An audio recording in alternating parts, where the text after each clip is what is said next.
Okay, let's get started. Hi, everyone, and welcome to the May Lunch and Learn organized by ATSDR's Office of Community Health and Hazard Assessment, OCHA. As I mentioned, I am Greg Eulersch, one of OCHA's Associate Director for Science under the team, which is led by Dr. Jane Lee, and I'm the host and organizer for today's event. Before we start, I have a couple of housekeeping items. First, this webinar is recorded and we plan to release the recording to the public. So all participants are muted during the presentation part. If you have any questions, please type them in the chat box. At the end of the presentation, we will answer all questions received in the chat box. After that, if we have time, we will also enable live question and answer.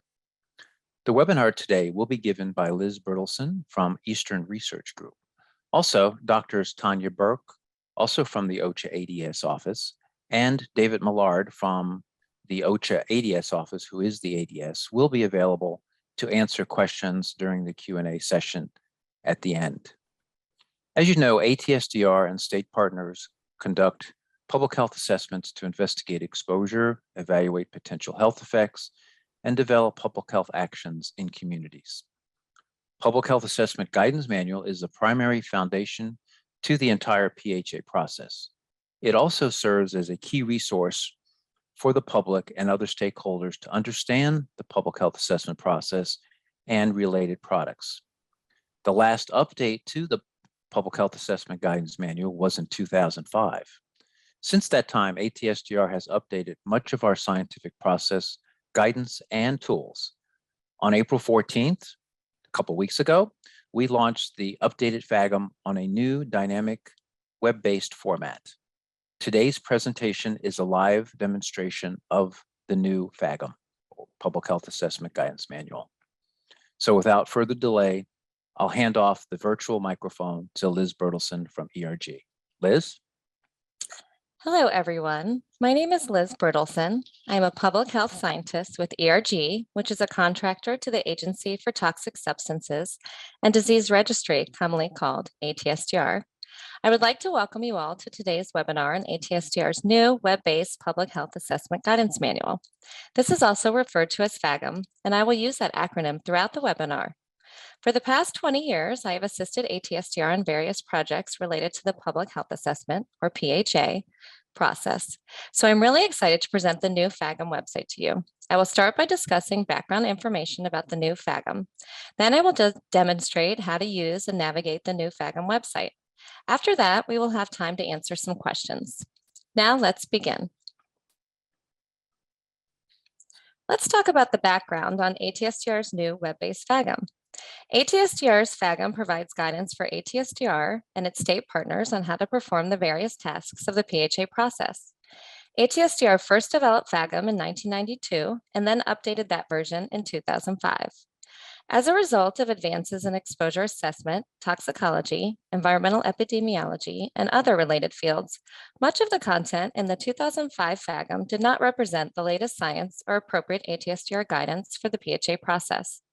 ATSDR recognized that agency staff and state partners needed a new PHAGM with the latest guidance for evaluating environmental exposures and for performing other parts of the PHA process at their sites.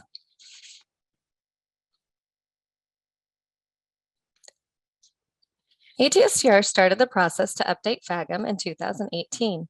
ATSDR sought recommendations on changes and updates from those involved in the PHA process through the following: a survey to federal health assessors, managers, and reviewers, and targeted focus groups with federal and state health assessors, managers, and reviewers. Based on the input, ATSDR concluded the updated manual should reflect ATSDR's current guidance and scientific approaches, include visually appealing, colorful graphics, serve as a living manual that is dynamic and easily updatable, and exist in an online website format that's easily accessible on mobile devices. The revised guidance was built on the PHA process described in ATSDR's 2005 manual, with updates to reflect the agency's most current scientific approaches and resources. The revised content underwent an internal ATSDR review by many subject matter experts, which are commonly called SMEs. The internal review was followed by 7 layers of review through the agency's extensive e-clearance process. The final content was put into a new dynamic web-based format. The e-manual offers options for user navigation, enhances readability, and makes it easier for ATSDR to do content updates. PHAGM includes 6 main sections that cover the steps in ATSDR's PHA process. The 6 main sections include understanding the PHA process, who's involved, getting familiar with the site, engaging the community, selecting sampling data, and conducting scientific evaluations. The conducting scientific evaluations section houses the 4 primary technical component evaluations in the PHA process. Those sections are exposure pathways, screening analysis, exposure point concentrations or EPCs and exposure calculations, and in-depth toxicological effects analysis. In addition to these sections, the PHAGM website also has glossary, resources, and toolbox sections. We will walk through all of these sections together during the demo. There are already future enhancements planned for the web-based PHAGM. ATSDR will add a 7th main section to PHAGM called Putting It All Together. This section is in process and the content needs to go through e-clearance. It will be incorporated into the PHAGM website in 2022 or 2023. ATSDR is in the early stages of developing a health equity module for PHAGM. At present, ATSDR is formulating strategies, approaches, and content ideas in work groups. This slide presents a few places to go for more information. You can go directly to the PHAGM website. The URL is https://www.atsdr.cdc.gov/PHA-guidance/index.html. You can also email questions or comments to Greg Eulersch at gru1@cdc.gov. Now I will switch over to the PHAGM website so we can start the demonstration.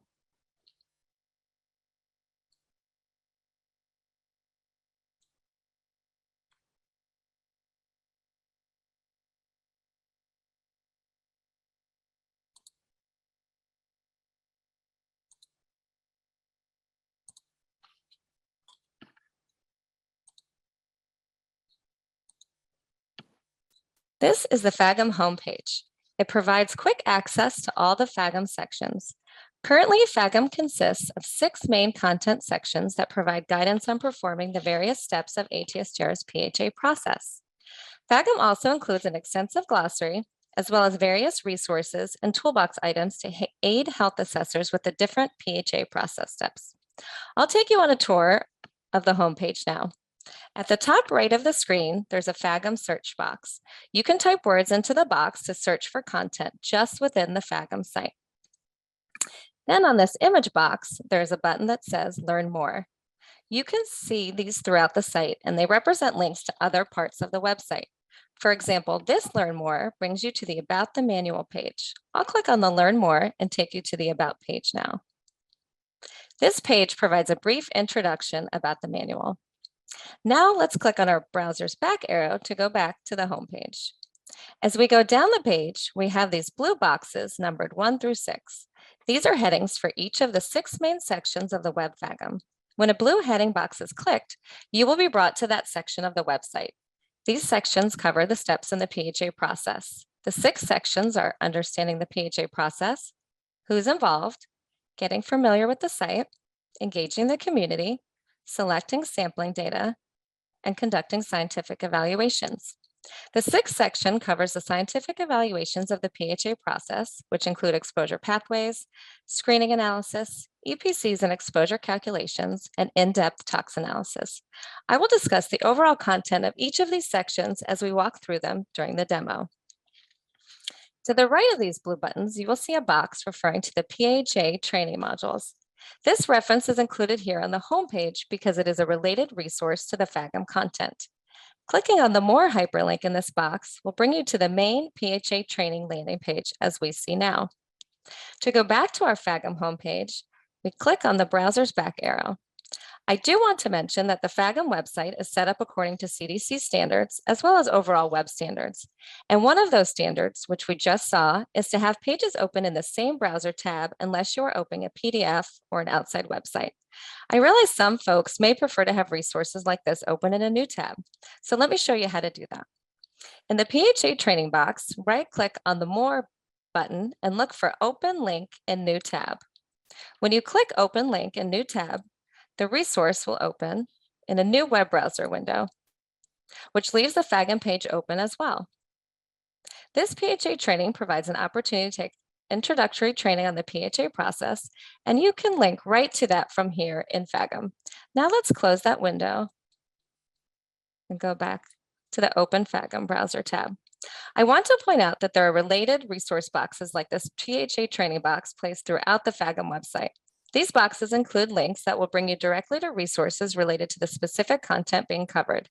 For example, while this box brings you to the PHA training modules because that relates to the PHAGM website as a whole, you may have a resource box in a section on soil exposures that brings you to the Soil Sediment Ingestion Exposure Dose Guidance, or EDG, housed in the PHAGM resources page, or to an online resource about ATSDR's Soil Cycle Workshop. All right, let's continue our tour of the PHAGM homepage. Now we will scroll down to the bottom of the page where there are 3 cards. The card on the left, which contains definitions for terms used throughout the PHAGM and has this magnifying glass and letters on it. The card in the middle with the image of the book is for resources. This is the one-stop shop with information such as ATSDR guidance documents and available data sources. Then the card on the right with the toolbox image is for the website's toolbox, which has items such as checklists and templates for use during the PHA process. We will look at those more closely later in the demo. And lastly, the bottom button on this page goes to the site's disclaimer. So that completes our tour of the PHAGM homepage. Now let's explore the left-hand navigation menu on the PHAGM website. By design, you will see the left-hand navigation menu anytime you are on the PHAGM site, except when you are on the homepage. When you click any button link on the homepage, such as clicking the Understanding the PHA Process section button, you will see the navigation menu appear on the left side of your screen. Now, on the left-hand menu, if a section contains any subsections, you will see a plus or minus symbol next to the heading name. Looking at the menu here, we can see sections like the About do not have subsections, but sections such as this Understanding the PHA Process and Getting Familiar with the Site do. Let's look at the Understanding the PHA Process section link in the left navigation menu. When I click the minus sign, it collapses the section like this. And then if I click the plus sign, it expands the section as you see now. I want to mention that during the demo, we will take a high-level look through the new PHAGM site. I will show you each main section's landing page, and while on those landing pages, I will show you the name of each subsection and give a brief overview of the information in that section. During this demo, we just won't have enough time to go through every subsection and page in all the sections. So I plan to show you unique things specific to each section. I do hope that you will have fun exploring the site later on, now that it's online. I will use this Understanding the PHA Process section as an example to show you the overall layout of the main pages and some features unique to this section. This section includes information on ATSDR's mission and goals, the mandates that established ATSDR, the purpose of the guidance for different users, the steps in the PHA process, and factors that health assessors must consider during the PHA process. It also compares the ATSDR PHA and the Environmental Protection Agency's, or EPA's, risk assessment processes. Each main section in PHAGM has its own landing page. As you see, this is the Understanding the PHA Process landing page. All of the main landing pages have a gray text box under the main heading. This box includes a brief description to quickly let the reader know what the overall section covers. Below the box is a photo. Then under the photo, like the home page, each landing page has blue buttons that link to each subsection. These buttons correspond to the same links on the left navigation menu. You can use these buttons on the landing page to navigate to a subsection or use the subsection hyperlinks listed in the left navigation menu. They are in order from top down on the left-hand side to top down on the right-hand side. For example, the order of the subsections for the Understanding the PHA Process section is ATSDR's mission and goals, mandates, purpose of this guidance, PHA process steps components, and PHA process factors. So when we look at the expanded left navigation menu, we can see that the order in the menu tees up to the order of the subsection buttons. As we scroll down below the subsection buttons, you will see that this landing page has cards like we saw on the home page. The content of the cards on each section landing page depends on what information sources are associated with the topics in that section. For instance, here on the left, we have a card for the PHA Training Module 1, as that topic is covered in this Understanding the PHA Process section. The card on the right for the toolbox is included because there's a toolbox item related for this section. The link that says More will bring you to that tool. Let's click the More link now. After clicking this button, we are brought to the PHAGM Toolbox section. The toolbox includes numerous tools to help health assessors perform different parts of the PHA process.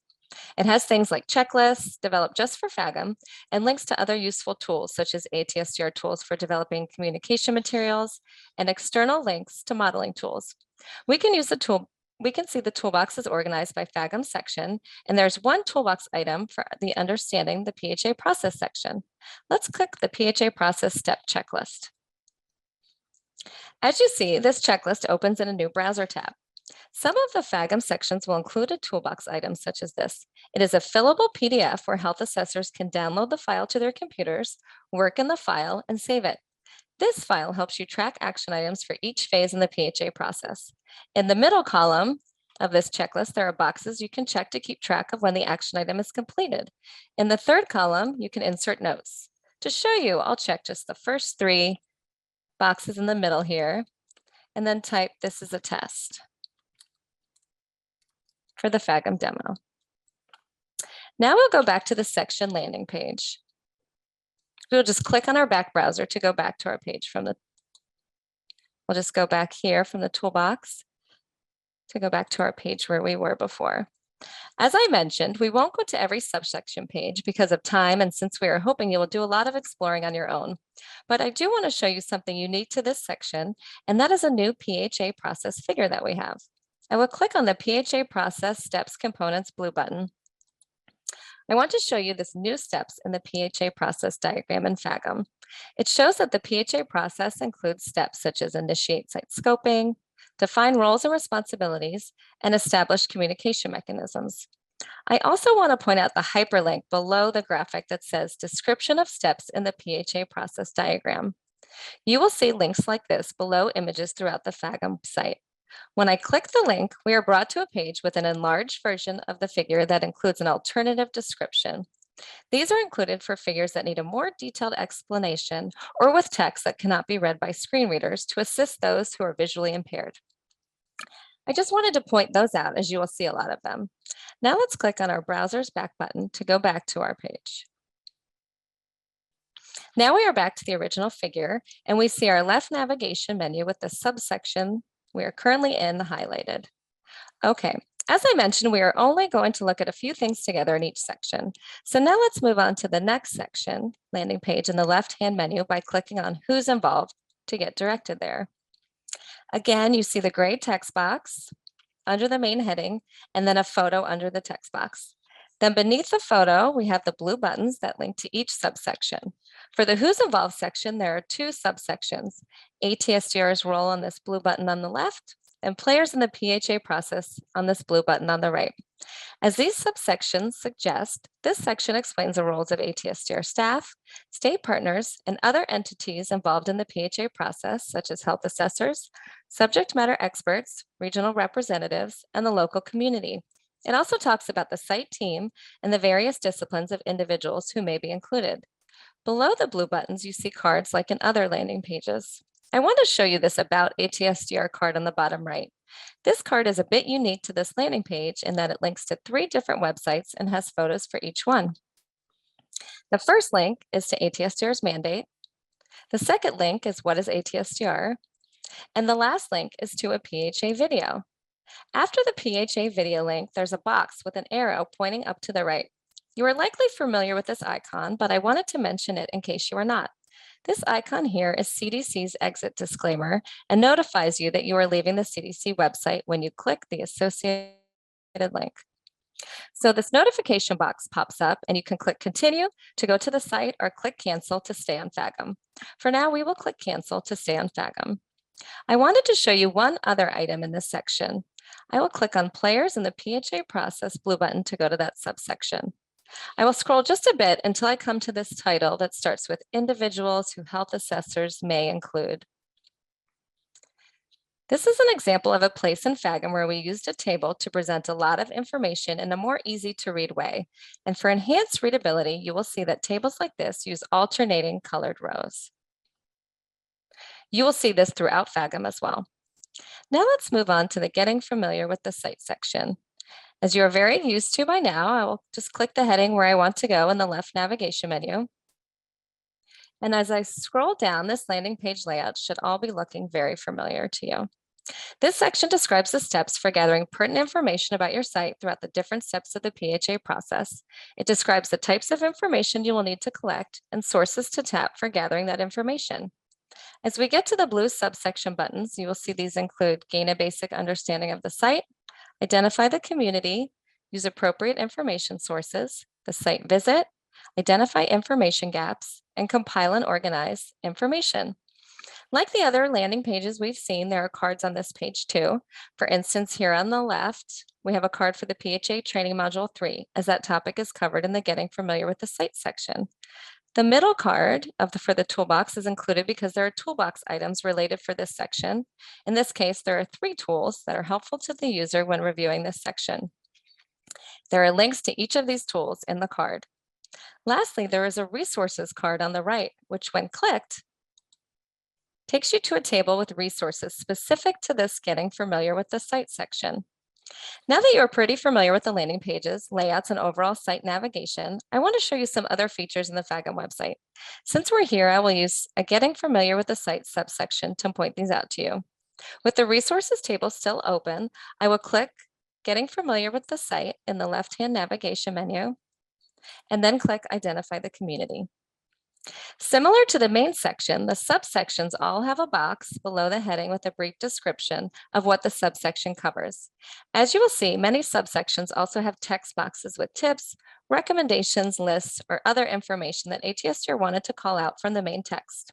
As we scroll down on this page, we see an example of a text box that has an important message for health assessors. Okay, so another feature I want to show you is linking. In addition to the links to resource and tools we already talked about from the homepage and landing pages, PHAGM houses other links such as link to landing pages for other PHAGM sections, to other websites, to other sections, subsections, to tables, to graphics, and so on. I will show you some examples now. Let's first look at an example of a link to another PHAGM section landing page. At the end of this first paragraph, you will see the text speaks to engaging the community and has the words engaging the community in blue and underlined. Clicking on this link takes you directly to the engaging the community section within PHAGM for more information. Now let's go back to identify the community subsection by clicking the browser's back arrow. As we scroll down the page, we see toolboxes with links to tools. These are similar to what we saw already, so I won't open them, but I wanted to point them out. As we continue to scroll down the page, we come to the subsection called Demographic Data. Here we will look at links to other websites. You will see there are 2 links to ATSDR's GRASP site, one in the last paragraph here, and another in the GRASP card on the right. Let's click on the More in the card. As you see, it brings us right to ATSDR's GRASP website. Now let's click the black button in the browser to go back to our subsection and look at links to other PHAGM subsections. As we continue to scroll, we come to a health outcome data subsection. At the end of the first paragraph, the words health outcome data are in blue and underlined, indicating it is a hyperlink. The subsection here provides some context on this topic, but this topic is covered in great detail in a different subsection. So rather than repeat a lot of information, PHAGM refers the reader to that subsection for more information. You will see this done in various places throughout the manual. So in this case, when we click on health outcome data, we are brought to this detailed subsection within the in-depth tox effects analysis section. Now let's click the back button in our browser to go back to our subsection and look at a few more things. As we continue to scroll, we see two related resource boxes at the end of this subsection. One box provides the direct link to the Community Concern Assessment tool, and the other box gives a link to the Community Data Worksheet. I'll open the Community Concern Assessment tool just to show you how this PDF opens up. Now we will go back to the subsection page. Now I'll click on Engaging the Community in our left-hand navigation menu. So we can take a look at that section's landing page. This section was completed by working very closely with ATSDR's community engagement folks. This section provides guidance on engaging the community throughout the entire PHA process. It gives information on the key objectives of community engagement, the main phases of community engagement during the PHA process, the roles of those involved in the community engagement activities, how to understand community characteristics, and strategies for effective communication. Let's scroll down to the resources list, which is very extensive for this section. The second resource is ATSDR's brand new community engagement playbook. I will click on the link and we are brought right to the website for that playbook resource. I will now click my browser's back button to return to the landing page. I want to mention that the content throughout this section aligns with the new playbook. For instance, I'll click on the Community Engagement, Actions, Tools, and Activities blue navigation button to bring us to that subsection. The table here shows the 4 phases from the playbook and outlines possible community engagement actions for each phase. This is another example of how PHAGM uses a table to convey a lot of information in an easy-to-read way. Okay, we'll continue our tour of the PHAGM landing pages. Next, I'll click on Selecting Sampling Data in the left navigation menu. This section provides guidance on how to evaluate the usability and quality of environmental and biological sampling data, as well as modeling data in some cases to examine environmental contamination at a site during the PHA process. The subsections shown in the blue boxes include types of sampling data, evaluating sampling data, identifying and filling data gaps, evaluating model data, and considering background concentrations. As we scroll down on the page, you can see this section has a lot of key resources identified with links provided for each of them, so a reader can go directly to any of these information sources. One of the resources I'd like to point out is ATSDR's data needs for the PHA process. ATSDR had a version of this document from 1994, which was completely revised into a new final document as part of the PHAGM effort. This is just one of the new documents you can find on PHAGM. There are a few other unique things I'd like to point out for this section. One of these is in the Considering Background Concentration subsection. So I'll click on that blue navigation button to go there now. As I scroll down, you will see that we have a table with links to different sources for background concentrations, which health assessors may find very helpful during their assessment process. Now we'll navigate to Evaluating Sampling Data from clicking the heading on the left menu. As we scroll through this subsection, you will see some toolbox items. One of these is under the media-specific concerns. As I click on Learn about medium-specific issues to consider, we are brought to another helpful checklist. As with the other checklists we saw, you can save this onto your computer and add your findings and notes to the last column. Again, I can click on the previous tab that is still open to go back to our page since the PDF opened in a new browser window.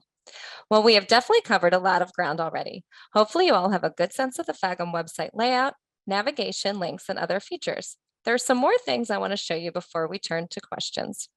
One is the Conducting Scientific Evaluations landing page because it is just a bit different than the other main sections. I will click Conducting Scientific Evaluations in the left navigation menu to take us there.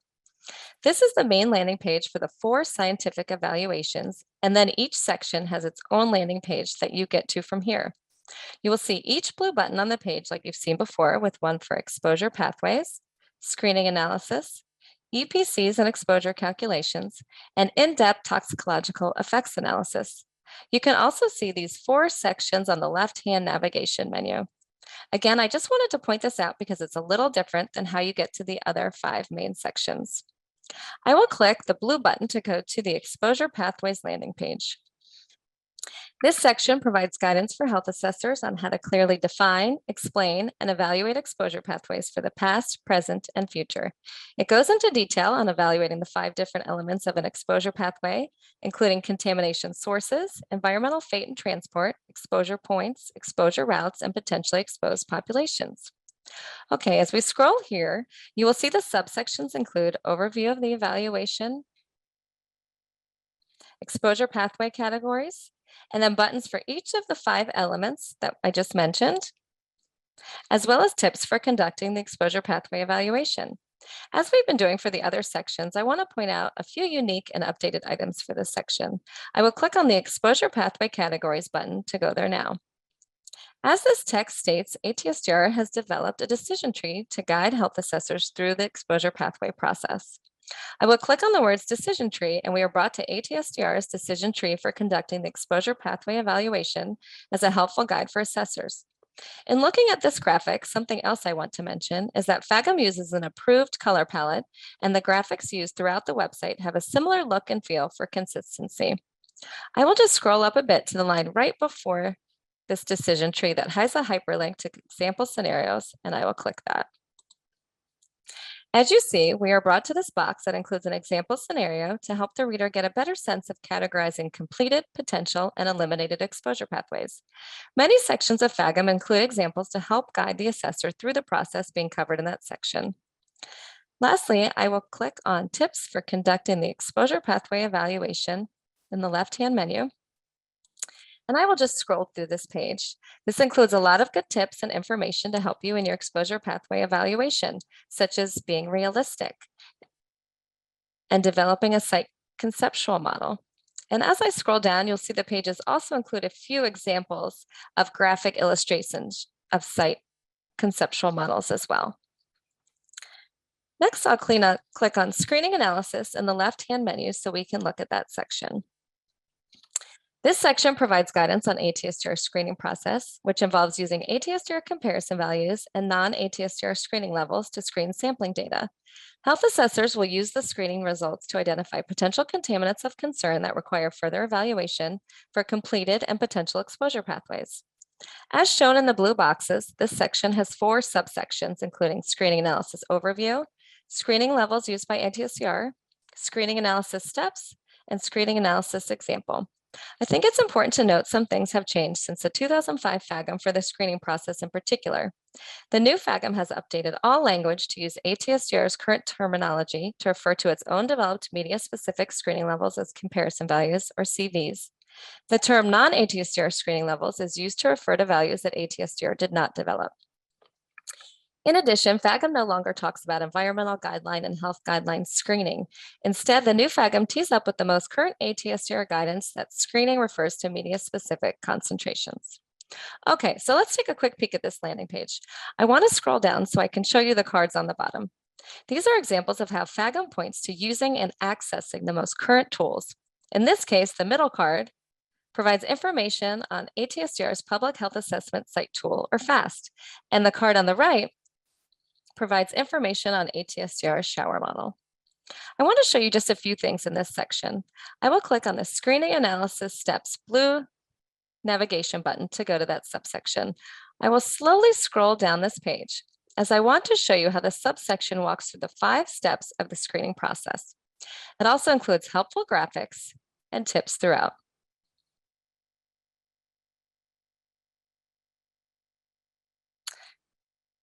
Okay, now I want to go to the screening analysis example in the left-hand menu.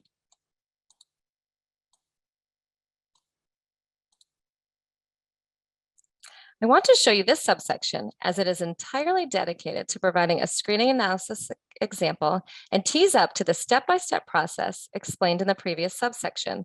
I will just scroll down here too so you can get a sense of the tables, data, and information included.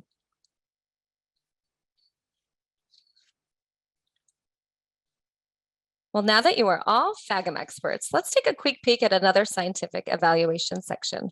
I will click on the EPCs and exposure calculations section button in the left-hand menu to bring us to that section landing page.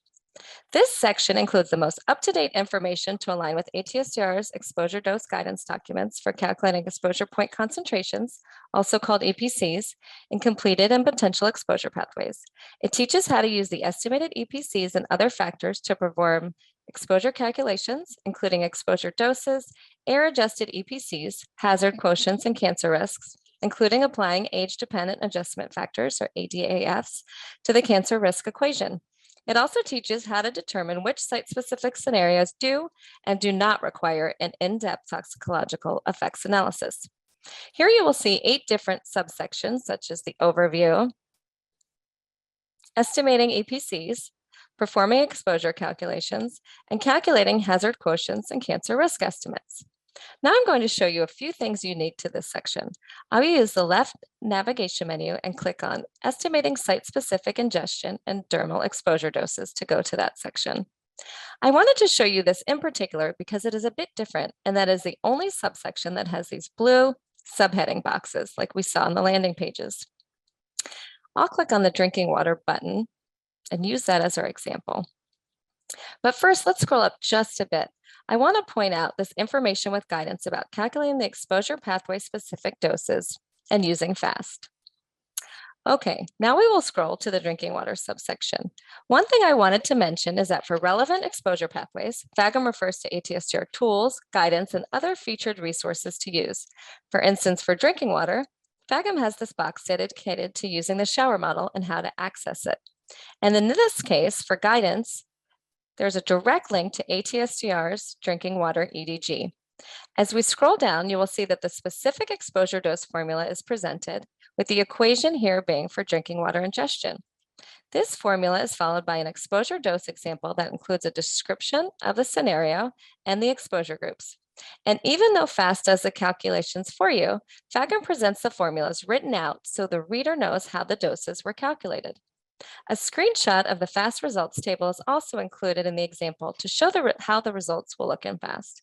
Again, this is just one of the many examples in this section, as I thought it would be helpful to walk through one together. There is just one main section left to look at together. I will click on the in-depth tox effects analysis in the left navigation menu to go there now. This section provides guidance on the final scientific evaluation component of the PHA process, which involves performing an in-depth toxicological effects analysis.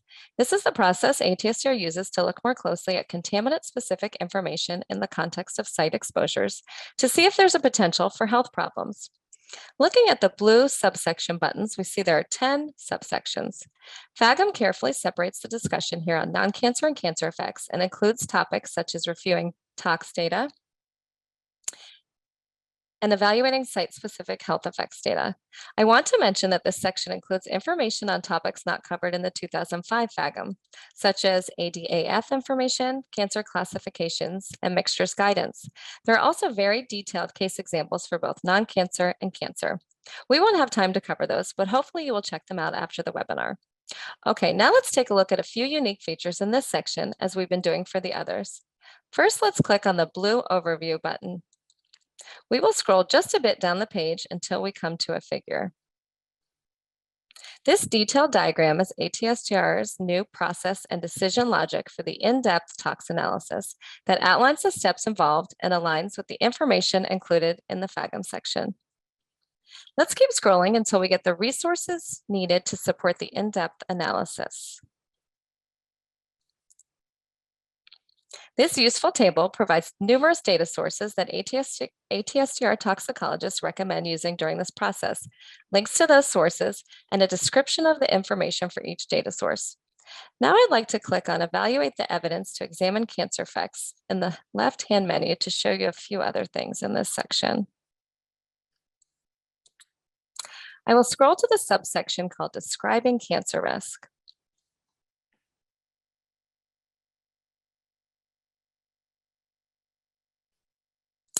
The table included here in PHAGM is new and describes cancer risk ranges, qualitative descriptors, and possible recommendations based on each theoretical risk range. Okay, now that we have covered a broad overview of the PHAGM site, its main sections and navigation, I'd like to show you our very extensive PHAGM glossary. I'll just click the glossary on the left-hand navigation menu here to bring us there.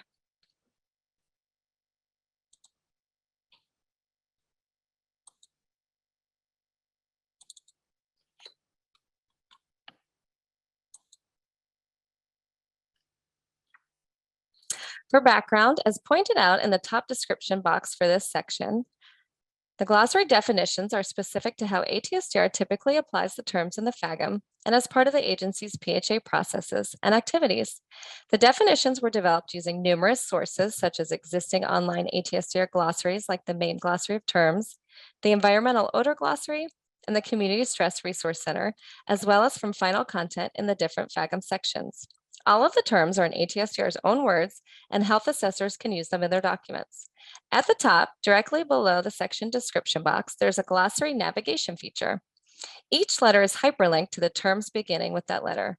For instance, if I click D, we are brought to the start of the list of terms that start with D. We can click top of page to go back to the start of the glossary. Also, in addition to using the PHAGM search box for the entire site, you can search for something on a single page by selecting Control F to find something quickly in the pop-up box. This could be really useful in the glossary. For instance, we could type acute in the box, and this shows us the term acute is used 16 times, and we can click the next arrow to look at each one if desired. I won't do that here, but I just wanted to show you that option for searching a page in PHAGM, such as something like the glossary. Now let's take a look at the toolbox items housed in PHAGM by clicking on the toolbox on the left navigation menu. As I scroll down, you will see that the items are all organized by the PHAGM section that they appear in. So all of these items are included in each of their respective PHAGM section and are also stored here as a central toolbox hub. I should mention there are no tools for the Who's Involved section, so that is not listed. We are almost at the end of the demo with just one more section I'd like to show you.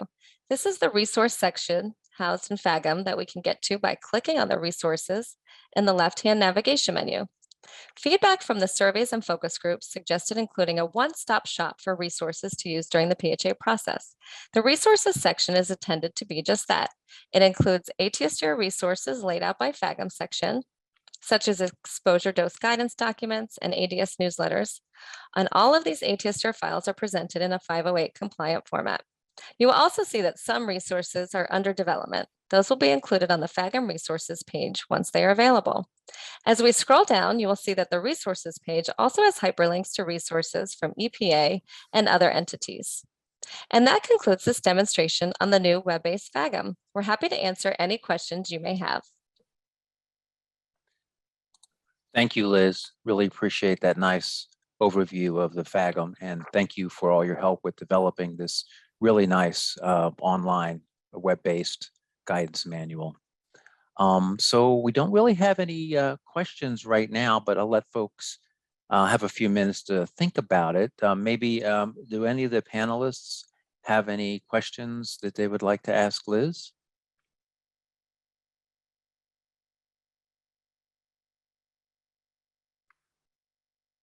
Hi, Liz. This is David. Could you give us an example of how to search PHAGM using some key terms?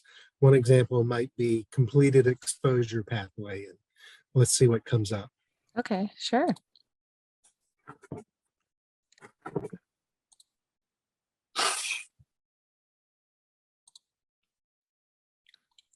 Okay, so I'll just go right here. And the search feature, as you'll see, it goes to PHAGM right here. So you just want to make sure that's always in the drop down. And then we'll just type completed exposure pathways. And here are all the results that pop up just from PHAGM. So if you clicked on the top one, exposure pathway categories, then that would have the definitions of completed, potential, and eliminated. So it's a nice feature if you have a question about what the guidance manual says or how it defines something. You can use the search feature to find answers. Yeah, thanks, David. Liz. So let's see, got some nice comments from Lori and Verbrugge and Sandra Lopez. There was a question about will there be an updated print manual as well as or just the online manual. I did respond that right now it's only online, although we may explore in the future trying to be able to print out sections in case somebody wanted to print out a whole section for reviewing on paper. We'll talk about that at some point in the future. Here's a comment, a question. Will the putting it all together section include a rubric template on what sections must be included in a certified document? That is summary, background, environmental data, etc. I'll take that on, and Liz, you can add to it if you like. But yes, we will actually, we've been working on updating the actual outline for our PHAs and health consults that will then be incorporated into a 508 compliant template that then health assessors, whether they be ATSDR health assessors or Apple Tree partner health assessors who are doing certified documents, can use, which will lay out all the different sections and other things that you can use to help develop your document. Liz, would you like to add anything to that? No, I think you covered it all. That's great. Okay, let's see. What else came in here? Here's Lori. I've tested the search for the significant figure because I was just trying to find out in the 2005 PHAGM yesterday, looking for it in a separate reporting, what to put in the table, couldn't find it. So maybe we don't have significant figure. Yeah, so mentioned. Liz, can you search on significant figure? Sure.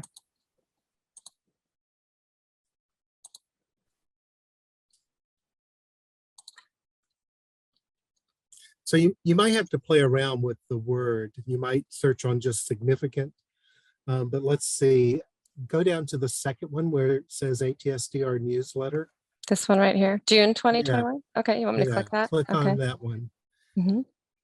That'll bring up an article that we wrote for the newsletter that talked about significant figures to use in documents. If you scroll down a little bit, or just search on significant again.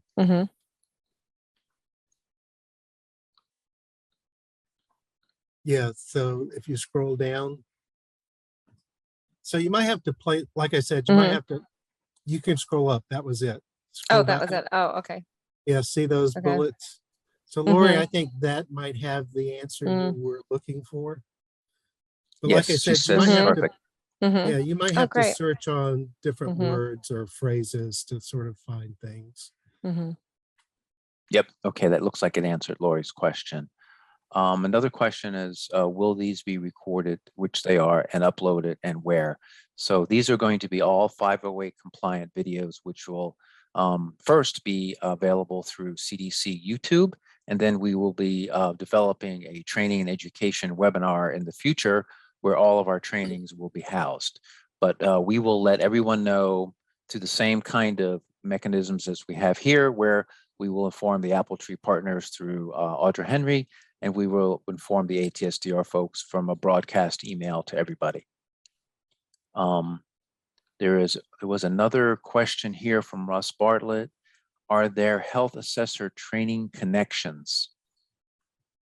I'm not sure if I understand that. We certainly, as Liz mentioned, for the public health assessment training, the FAT modules that we have, online training, we have all of these listed in here and connected, if you will, towards the sections in PHAGM that are associated with those training modules. And in addition, we are developing a modernized PHA face-to-face training, which will be hopefully sometime next calendar year, where we will have folks in where we do face-to-face training under a new, different kind of format and keeping the things that we've done before that people like, but we're in the process of developing that right now. I don't know, Russ, if that answers your question. Greg, one more thing is that we have what we call PHA training webinars. And these are webinars that were done by SME staff at ATSDR, and they follow the public health assessment training modules. The reason we haven't put the webinars into the web PHAGM yet is that they have to be 508 compliant. And we're right in the middle of making those 508 compliant. So they'll be added to the web PHAGM resource page at some point. Okay, thank you, David. There's a question here from Daniel Pina. about the Kaplan-Meier model description. I understand where you're coming from, Daniel, on this. We don't have a description of the Kaplan-Meier here within the web PHAGM, but within the EPC guidance materials, we do discuss the Kaplan-Meier statistical model and how we used it. So we actually have a couple webinars coming up. I'll take this opportunity to talk to you about those. For the ATSDR EPC tool will be on 6/15.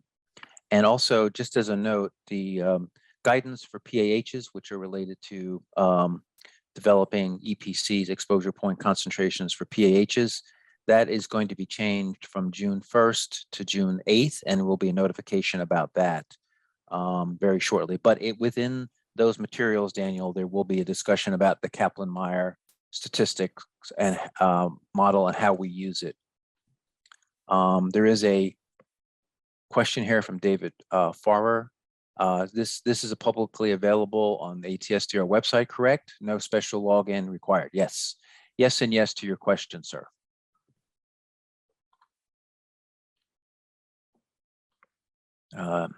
Is FAST now, is FAST now publicly available, or will it still require ATSDR login? The FAST login still stays the same, and access to it stays the same. Everybody who is Apple Tree partners, ATSDR staff who want it have access, but we also do grant access to others who request it. And there is a FAST email address that you can request that. And that email is fast@cdc.gov. Thank you, David. Okay, just a nice comment here about glad to see the cancer discussion included. I guess archive Dr. Johnson's policy. Andy is going back way in the past. Thank you for that, Andy. Let's see. How often will the web content be updated, and will we receive an email notification every time there is an update? It's a very good question. We've been talking about how we can best notify users of sections that get significant updates. Now, if there's just a minor update and all, there will be no notification, but we do plan on working with ATSDR's web team to determine a way to inform folks, maybe having a special page that shows things that have been updated and special notifications about those updates. Liz, would you like to add anything to that? No, we're just looking at different options if we want to have a one page dedicated to that, or if we wanted to have a page in the resources section that lists, significant changes that were made. So we're just tossing a few options back and forth for the future. Okay, thank you. Okay, good. Let's see here. Oh, here's another one from Daniel. Does ATSDR PHAGM make any recommendations for the type of soil sampling, point versus composite or incremental? EPA should use some encouragement to improve soil sampling methods. I know, Daniel, you and I have discussed this before. We do lay out the various types of ways to calculate an exposure point concentration for, depending on the type of soil sampling that was done. We do recognize, and I think we strongly indicate here and in the supporting guidance documents that we have, that that incremental sampling methodology is the most rigorous approach. We also mentioned that the uncertainty related to composite and other sampling like that, and that we need to add uncertainty statements to those. We will be discussing those kind of issues with future guidance, but we also, for the non-discrete sampling webinar, which we conducted a couple weeks ago, we did get into all of those particulars. So if you want to take a look at that, you can go and find that guidance manual on the resources page in PHAGM to look a little more closely about the kind of things that we talked about in relation to ISM and composite sampling.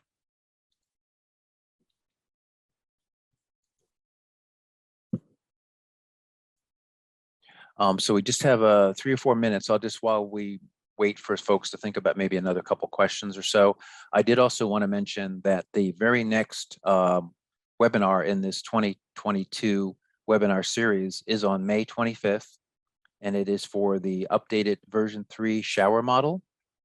That's pretty exciting. There's a lot of interesting new features there, and sort of as another offshoot of that is that we also have a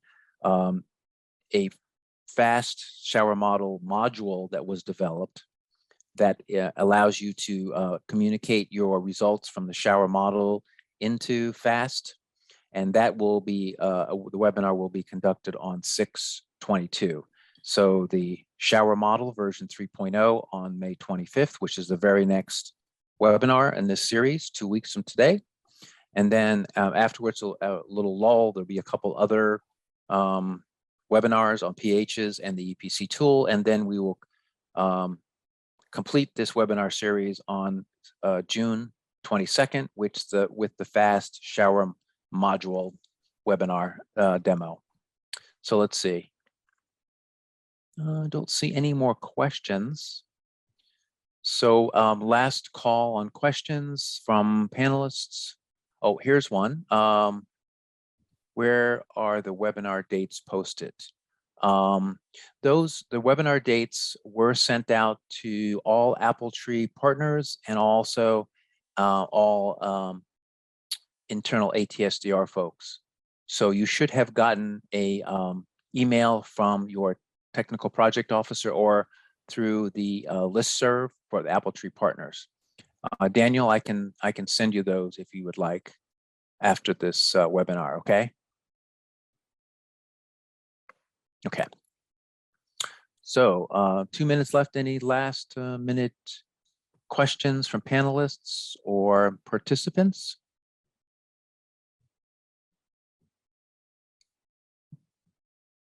Okay, with that being said, once again, I thank you all for listening and participating today, and we look forward to your participation in the future webinars. Again, the next one will be on the 25th, and that will be on the shower model version 3.0. Thanks again for your participation, and thanks to the panelists and Liz for a very nice presentation. Have a good afternoon. Thank you.